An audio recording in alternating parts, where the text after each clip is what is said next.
Hello friends, welcome back to my YouTube channel Hindi English Notes. आज का हमारा topic है सेपरेशन ऑफ लेंथेनाइड, यानी लेंथेनाइड का हम पृथक्करण करेंगे, लेंथेनाइड को अलग अलग करेंगे। जो इसमें इंपॉर्टेंट क्वेश्चन आता है ये 2-3 नंबर का। इसका क्वेश्चन कुछ ऐसा होता है कि हम लेंथेनाइड का पृथक्करण इतना कठिन क्यों होता है। तो सबसे पहले मैं इसी क्वेश्चन का आंसर दूंगी आपको कि लेंथेनाइड का पृथक्करण सबसे कठिन क्यों होता है। जैसा कि कुछ रिलेटेबल है पिछले वाले वीडियो से, तो आप पिछले वाला वीडियो भी देख लीजिएगा। तो यहाँ हमारा पहला लाइन ये है कि लेंथेनाइड श्रेणी के तत्वों के भौतिक एवं रासायनिक गुणों में क्या होती है, पर्याप्त समानता पाई जाती है। मैंने पिछली बार बताया भी था पिछली वीडियो में अपनी कि वो उनमें कैसी समानताएं होती हैं, बहुत ही ज़्यादा समानताएं होती हैं, जिसके वजह से हम थोड़ा सा उसको पहचानने में दिक्कत होता है, जिससे लेंथेनाइड के तत्वों का एक दूसरे से पृथक्करण कठिन एवं जटिल हो जाता है। और भी बहुत सारी लेंथेनाइड के प्रमुख विशेषताएं होती हैं जिनके बारे में आपको जानना चाहिए। पहला है आपका, प्रकृति में पाए जाने वाले खनिजों अयस्कों में सभी लेंथेनाइड एक साथ पाए जाते हैं। मैंने आपको पिछले वाले वीडियो में बताया कि जैसे कि कुछ लेंथेनाइड में खनिज और मिनरल्स होते हैं, ठीक है, जो एक ही प्रकार के होते हैं। इससे पिछले वाले वीडियो में मैंने आपको एक्सट्रैक्शन ऑफ लेंथेनाइड में बताया कि किस तरह के मिनरल्स होते हैं। तो इसमें आपको एक मिनरल से मिल जाएगा मोनाजाइट मिनरल्स, ठीक है, मोनाजाइट सैंड होता है, मोनाजाइट रेत वो होता है, ठीक है, एंड थोरियम ऑक्साइड भी होता है, सिरेन भी होता है। बहुत सारी ऐसी चीज़ें जो मिक्सचर होती हैं और एक साथ होती हैं। बहुत सारी नहीं, सारी लेंथेनाइड के जो तत्व हैं उनको आप अलग अलग प्राप्त नहीं कर सकते, सब एक ही में होते हैं। इसलिए इसको और भी ज़्यादा क्या होता है, अलग करने में थोड़ा दिक्कत होता है। नेक्स्ट है आपका, लेंथेनाइड तत्वों की परमाणु त्रिज्या एवं आयनिक त्रिज्याओं में सूक्ष्म अंतर होता है। मैंने बताया था लेंथेनाइड संकुचन में कि परमाणु क्या होते हैं, थोड़े से बराबर होते हैं, उनकी आयनिक जो त्रिज्या होती है, उनके जो आकार होते हैं थोड़े समान होते हैं, जो कि अंतर इसमें भी आप स्पष्ट आप ठीक से कर नहीं पाते, थोड़ा सा दिक्कत जाता है। नेक्स्ट है इसका, लेंथेनाइड तत्वों की +3 ऑक्सीकरण अवस्था स्थायी होती है। जैसा कि आप जानते हो कि +3 ऑक्सीकरण अवस्था इसमें क्या होती है, एकदम स्थायी होती है। ये होता ही है। आप लेंथेनाइड सीरीज़ में देख लीजिएगा, उसका ऑक्सीडेशन स्टेट वगैरह आप अच्छे से पिछले वाले वीडियो को अगर आप एनालाइज करोगे तो आपको समझ आ जाएगा कि मैं क्या बातें कर रही हूँ। फिलहाल इतना समझ लीजिए कि इसमें क्या होता है, आपका लेंथेनाइड जो सीरीज़ होते हैं उनमें गुण इतने समान होते हैं कि इन्हें अलग करना थोड़ा कठिन होता है, चाहे वो आकार का हो, चाहे वो लेंथेनाइड अयस्क जो होते हैं उनके मिक्सचर की वजह से हो, चाहे वो उसके ऑक्सीडेशन अवस्था की वजह से हो।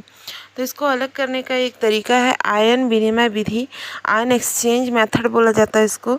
और बुक में आपके और भी ज़्यादा मेथड है जिसके बारे में आपको पढ़ लेना चाहिए, क्योंकि एग्ज़ाम में हो सकता है वो चीज़ें पूछ दें, लेकिन सबसे ज़्यादा तो यही एग्ज़ाम में आता है और यही मेन मेथड है जो सबसे ज़्यादा यूज़ भी होता है। तो मेरे ख्याल से आपको इसी मेथड का इस्तेमाल करना चाहिए। और हो सकता है ये थोड़ा आपको लंबा पड़े, पर मैं कोशिश करूँगी कि आपको इसी नोट में सब चीज़ याद हो जाए। लेंथेनाइड तत्वों को पृथक करने की यह आधुनिक एवं सबसे अधिक प्रभावी विधि है, जैसा कि मैंने बताया कि सबसे ज़्यादा यूज़ होने वाली विधि है। इसमें होता क्या है, आयन 2 प्रकार के होते हैं, पहला होता है धन आयन और दूसरा होता है ऋण आयन। मैंने इसे पिछले वाले वीडियो में आपको सारे धन आयन और ऋण आयन जो मिनरल्स होते हैं उनके बता दिए हैं क्या क्या होते हैं। जो धन आयन के विनिमय पर, अब यहाँ पे समझ लीजिएगा, विनिमय यानी कि होता है आपका एक्सचेंज होना, यानी कि धनायनों के एक्सचेंज पर इसे धनायन विनिमय विधि तथा, मतलब यहाँ पे धनायन अगर एक्सचेंज हो रहे हैं आपस में, ये जो धनायन है, ठीक है, अगर ये क्या हो रहे हैं, एक्सचेंज हो रहे हैं, तो क्या होता है आपका, इसे धनायन विनिमय विधि कहते हैं, ठीक है। लेकिन वही ऋणायन के विनिमय, यानी कि ऋणायन अगर आपस में चेंज हो रहे हैं तो इसे क्या कहा जाता है, ऋणायन विनिमय विधि कहा जाता है। आई होप आपको समझ आ गया होगा। लेंथेनाइड आयनों के विलयन को डॉवेक्स 50 जैसे सिंथेटिक आयन विनिमय रेजिंग के कॉलम से गुजारा जाता है। अब ये डॉवेक्स क्या होता है, तो लेंथेनाइड आयन के विलयन को डॉवेक्स एक आपका एक ऐसा बंध है, ठीक है, जो मल्टीपल पाया जाता है, यानी कि बहुत सारे जो आयन होते हैं वो आपस में चिपके होते हैं, ठीक है, आपस में क्रिया किए रहते हैं, उसे डॉवेक्स 50 कहा जाता है। और ये क्या होता है, ये सिंथेटिक आयन होता है, ठीक है, सिंथेटिक या आयन होता है और ये विनिमय रेजिन प्रदर्शित करता है, यानी क्या करता है, ये आयनों में क्या करता है, ये अंतर स्पष्ट करता है। हम इसे यहाँ पे इस्तेमाल कर सकते हैं और जब डॉवेक्स 50 को सिंथेटिक आयन यानी विनिमय रेजिंग के लिए कॉलम से गुजारा जाता है तो क्या होता है, लैंथेनाइड आयनों के विलयन क्या होते हैं, अलग होने लगते हैं। ठीक है, सो जो डॉवेक्स 50 में SO3H क्रियात्मक समूह पाया जाता है। ठीक है, जैसा मैंने पिछले वाले में बताया कि आपका क्या होता है, ये एक समूह होता है, तो इसमें क्या पाया जाता है, ये एक क्रियात्मक समूह पाया जाता है। नेक्स्ट है आपका Ln3 आयन रेजिन पर, ठीक है, माइनस SO3H से H+ आयनों को हटाते हुए अवशोषित हो जाता है। यानी कि आपका क्या होता है, जो Ln3 है। अब आप इस क्रिया को समझने की कोशिश कीजिएगा, ये लाइन समझने से पहले। यहाँ पे आपका Ln3 है, ठीक है, यहाँ आपका Ln3 है जो क्या है, द्रव में है। ओके, लेकिन जब हम इसमें क्या करते हैं, H3HR, ये वाला R है, ठीक है, आप इसको ध्यान दीजिएगा, ये R है, तो इसमें हम 3HR ठोस, ठीक है, मिलाते हैं तो क्या होता है, आपका एक LnR3 ठोस पाया जाता है। जो आपका 3R है वो किस में जाके मिल जाता है, लैंथेनाइड में, और जो 3H बचा हुआ है वो क्या हो जाता है, बाहर जलीय के रूप में निकल जाता है। सो हमें यहाँ शुद्ध लैंथेनाइड प्राप्त हो गया। इसी को यहाँ पे बताने की कोशिश हो रही है कि जो Ln3 आयन है वो रेजिन पर SO3H से H+ आयन को हटाते हुए, यानी कि निकल जाता है H+ आयन, उसे अवशोषित हो जाता है। ठीक है, यानी कि इसमें जल अवशोषित हो जाता है, अलग हो जाता है। सो इस प्रकार सारे लैंथेनाइड के आयन ठोस रेजिन में आ जाते हैं। यानी कि अब क्या हुआ, जितने भी आपके वो थे लैंथेनाइड के आयन थे वो क्या हो गए, ठोस रेजिन में प्राप्त हो चुके हैं हमको, मैंने बताया इसको।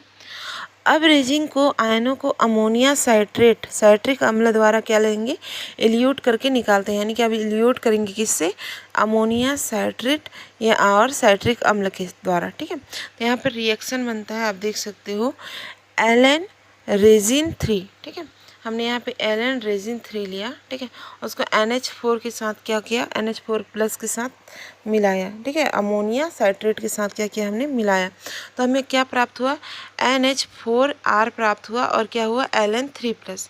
शुद्ध हमको Ln3+ प्राप्त हो गया।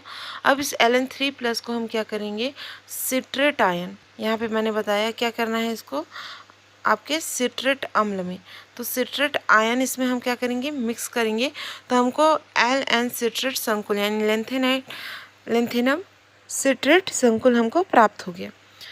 सो इस प्रकार हमको Ln3+ आयन सिट्रेट आयन से क्रिया करके Ln सिट्रेट संकुल बना लेते हैं, यानी कि हमको Ln प्राप्त हो गया। ठीक है, अब यह सिट्रेट संकुल के रूप में कॉलम के तल पर क्या होता है, पहुंचने लगता है।